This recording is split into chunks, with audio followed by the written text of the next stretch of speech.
Hello बच्चों, let's read the question here. Each question in this section has like four choices A, B, C and D, जिसमें से कोई एक ही correct हो सकती है.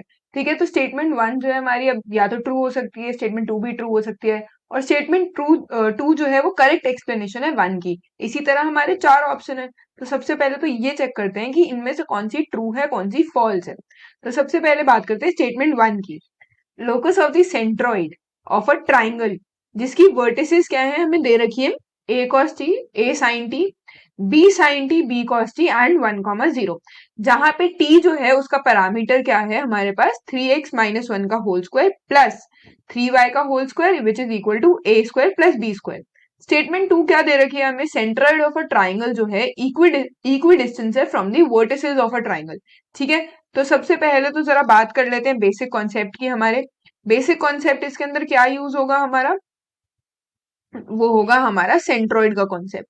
ठीक है, सेंट्रोइड किसके बराबर होता है x1 plus x2 plus x3 जो होगा हमारा डिवाइडेड बाय 3. इससे हमारे वर्टिसेस निकलेंगे. इसी तरह हमारा यहाँ पे ये होगा राइट, यहाँ भी इसके वर्टिसेस निकल जाएंगे. तो ये तो हमारा हो गया सेंट्रोइड का फॉर्मूला. तो चलो अब आगे क्वेश्चन करते हैं. तो क्वेश्चन में क्या दे रखा है हमें बेसिक, हमें तीन वर्टिसेस दे रखी हैं. ठीक है, तो सबसे पहले तो हमें टी की वैल्यू भी दे रखी है. हमें पैरामीटर क्या है हमारे पास 3x - 1 का होल स्क्वायर प्लस 3y का स्क्वायर. और ये और क्या है हमारे पास, ये किसके बराबर दे रखा है ए स्क्वायर प्लस बी स्क्वायर के बराबर. ठीक है, तो सेंट्रोइड हमारा क्या हो गया एक्स और वाई. अगर मेरे को एक्स और वाई की वैल्यू निकालनी है तो वो कैसे निकलने वाली है हमारी, x1 plus x2 plus x3. तो यहाँ पे आ जाओ जरा, वो क्या दे रखा है हमें a cos t plus b sin t plus 1 divided by 3. ये तो हो गया हमारा x. अब अगर y की बात करें हमारे, तो y की वैल्यू क्या है हमारे पास a sin t minus b cos t divided by 3. ठीक है, तो अब जरा अलग अलग सॉल्व कर लेते हैं इनको. ये तो हमारा x की वैल्यू है, वो हमारी y की वैल्यू. तो अगर हमने x की वैल्यू निकालनी है तो जरा कर लो. 3x - 1 किसके बराबर हो गया मेरा a cos t plus b sin t के बराबर हो गया. ठीक है, यहाँ पे हमारे पास 3y किसके बराबर हो गया a sin t minus b cos t के बराबर हो गया. ठीक है, इतना कर दिया. अब हम स्क्वायरिंग कर देते हैं दोनों साइड की, दोनों साइड को ऐड कर देते हैं. So on squaring both sides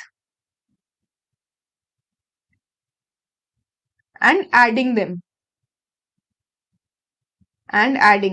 तो हमें क्या मिलेगा वो मैं लिख के दिखा देती हूँ. we get 3x - 1 का होल स्क्वायर प्लस 3y का होल स्क्वायर. ये किसके बराबर आ गया मेरा a cos t plus b sin t का होल स्क्वायर. ठीक है, plus a sin t minus b cos t का होल स्क्वायर. ठीक है, ये अब इसके बराबर आ गया. इसको जरा हम ओपन कर लेते हैं. तो सबसे पहले तो हमारा a स्क्वायर आ गया, ये आ गया मेरा sign square t plus cos square t. ठीक है, यहाँ पे भी यही करेंगे अभी हम. तो b स्क्वायर कॉमन ले लेते हैं, क्या आ जाएगा मेरे पास sine square t plus cos square t. और जो हमारे पास बची है वैल्यू 2ab वाली जो हमारी जनरली होती है, तो 2ab sine t cos t minus 2ab sine t and cos t. ये तो हमारे कट गए इजीली. ये हमारे 1 के बराबर आ गए. तो ये किसके बराबर आ गया मेरा ए स्क्वायर प्लस बी स्क्वायर के बराबर. हमने ए स्क्वायर प्लस बी स्क्वायर कहीं और भी देखा था. ठीक है, तो ये कहाँ देखा था हमने, यहाँ देखा था राइट.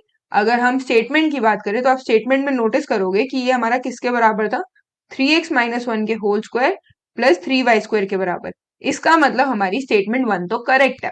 अब स्टेटमेंट 2 के लिए हमारा नॉर्मल एक बताना है हमें.